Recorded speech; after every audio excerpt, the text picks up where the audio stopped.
Cuéntanos un poco sobre tu primera impresión en torno a la decisión del Tribunal Supremo de Justicia, que no fue ninguna sorpresa, ¿no? En absoluto. Yo creo que estamos frente a un plan que fue premeditado con muchísima anterioridad. En algún programa anterior yo te conté que todo este catálogo, toda esta sucesión de hechos me había sido a mí revelada por un amigo al que yo me negué, por cierto, a creerle, porque me parecía que era una cosa tan grotesca que, bueno, casi que imposible de materializar, digamos, burlar la voluntad popular de la gente de una manera tan descarada. Lo que ha venido después, yo creo que no debe sorprender a nadie, porque todo el mundo sabe en Venezuela el control que el gobierno tiene sobre las instituciones, el control que tiene sobre el CNE, el control que tiene sobre todas las salas y el conjunto de la estructura de la cúpula del Poder Judicial. Lo que sí han podido, Vladimir, es hacer la cosa un poco más presentable, cumplir mejor la forma, porque fíjate tú, ellos se empeñan en violar su propia legalidad, porque ¿qué les costaba a ellos en definitiva? Que el Consejo Nacional Electoral, cumpliendo con una función, que por cierto aquí tengo la Constitución en mi mano, porque una cosa es invocarla y otra cosa es incluso,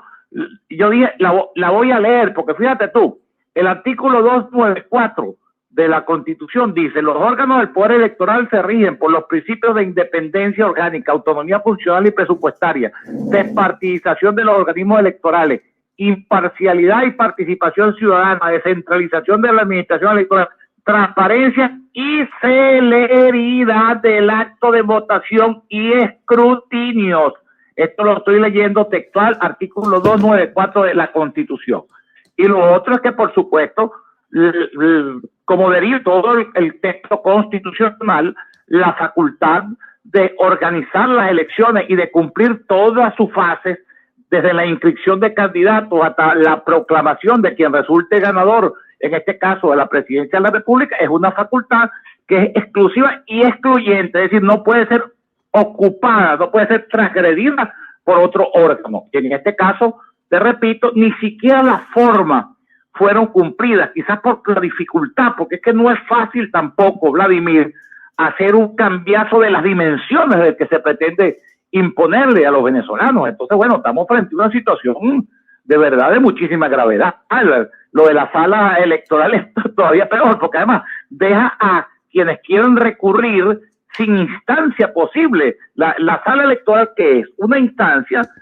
de alzada, como decimos los abogados, donde tú, si te sientes lesionado en un momento determinado por una decisión del órgano administrativo, en este caso el Consejo Nacional Electoral, puedes entonces ir en alzada ante la sala electoral. Ahora, cuando la sala electoral ocupa, desaloja al Consejo Nacional Electoral de sus competencias, la ocupa él y hace lo que hizo hoy, el acto de convalidación o de proclamación de Nicolás Maduro, pues está dejando al conjunto de la población un estado de indefensión, más allá de lo que podamos decir, porque yo creo que el tema jurídico es, yo no sé si será ocioso, porque es que en Venezuela el derecho está hace mucho tiempo trastocado y todas las cosas, a veces yo mismo, que soy profesor de Derecho Constitucional y creo que tener una formación jurídica más o menos sólida, yo mismo digo, porque bueno, en mí priva siempre la condición de político, pero yo digo, bueno, chicos, pero ¿qué sentido tiene en un país donde desde hace mucho tiempo las instituciones no funcionan, la ley no funciona, la Constitución se viola todos los días, hacer un debate jurídico?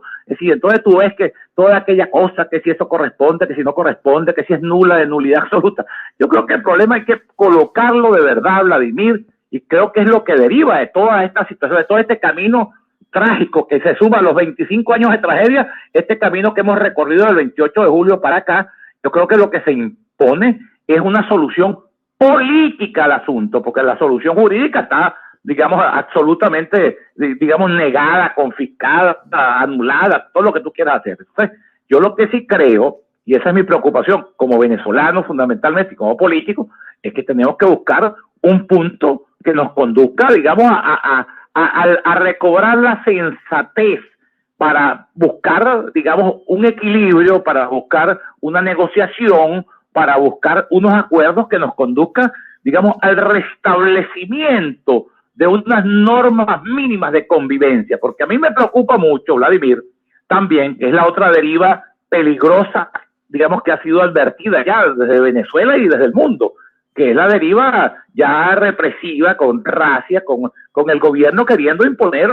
digamos, el miedo, el pánico. Por primera vez yo decía, por ejemplo, que las cifras de detenidos del gobierno son casi el doble de las que dan las organizaciones de derechos humanos. En todos los países del mundo, el gobierno más bien se niega siempre o reduce la cifra de detenidos. Aquí no, aquí es casi el doble. Y la amenaza permanente que vas a ir para Tocollito, que es un viaje sin retorno. Es decir, es tratar de imponer por la vía del amedrentamiento, del miedo colectivo, la inhibición de la sociedad. Pero frente a eso,